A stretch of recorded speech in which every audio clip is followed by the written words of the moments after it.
A day in my life as a Telengal. Hello mga kapwa For today's video, maghahatid ako ng aking estudyante doon sa school. Siyempre, ang mother as a mother, maliligo, magbibihis, at magsusuklay. Magpapaganda kahit saglit. Kahit hindi maganda, basta nagpaganda, okay na yan. O, diba? Kaya, lagay muna tayo ng sunscreen para hindi masobra tayong negra. At syempre, mag-lipstick tayo para sabihin ay party, charing. Minsan lang din naman yan. At syempre, maaga pa man, kaya pinapractice ko muna siya na kanilang performance task kasi baka makalimutan niya. Kaya prepare ko na din yung ID niya. Bilisan na namin na practice kaya baka makalimutan niya yung performance task nila. Kasi kailangan talaga yan, di ba? Kahit pa paano, another grades na. Kaya aalis na kami, samahan nyo kami ha. Kaya mag-helmet kami at saka mag-jacket din. Pero yung labas, medyo madilim pa kasi 6 o'clock in the morning, medyo madilim pa. Kaya mag-helmet na kami, mag-jacket kasi malamig. Tara, samahan nyo ako ha. Let's go!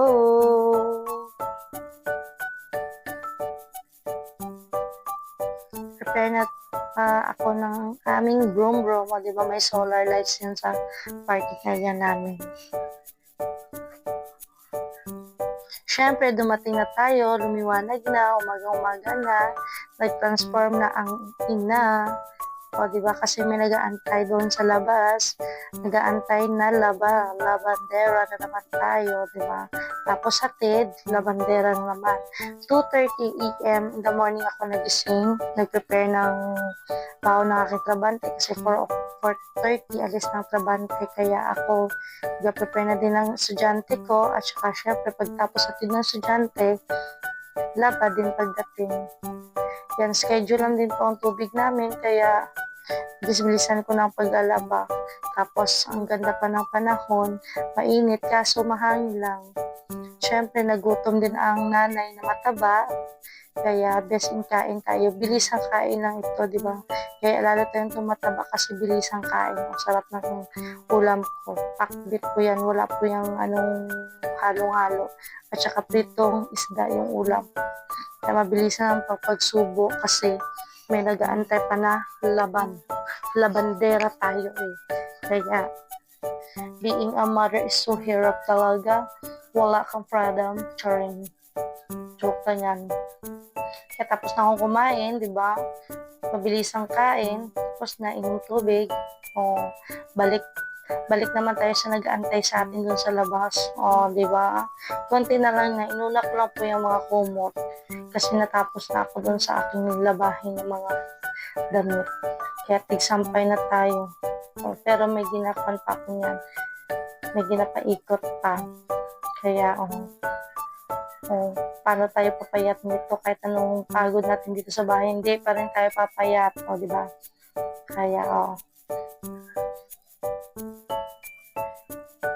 Kaya, patapos na ako, syempre, linisan na natin yung washing at saka dryer. Kung tapos na, at saka, ikwan na siya. Takpan na. Para hindi lang siya mabasa ng ulan yung kanyang mga spinner niya. Yan.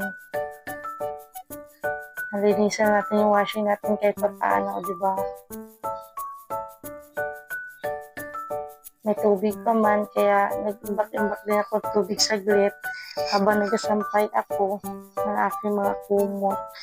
Maganda po talaga ang panahon ngayon. Sobrang lakas lang po talaga ng hangin. Kaya bantay-bantay din, baka kahit may ipit ka, mahuhulog at mahuhulog pa rin yung mga sinampay mo pag hindi mo idobli-dobli. Kaya nang downy din ako para mabango din. Siyempre, nag-waiting na naman ako. Ang map na naman at saka maglilinis pa ng bintana. Malang, di ba? Kaya ngayon, nagawa ko lahat kasi sinisipag-sipag pa ako. Kasi pag ako tinamad, hindi naman ako makalinis ng bintana at saka hindi naman ako makamap. Kaya i-grab ko na yung sinisipag-sipag ako. Kaya, di ba, linis na ako. Kasi patapos na po ako. Yan. Thank you for watching. Bye!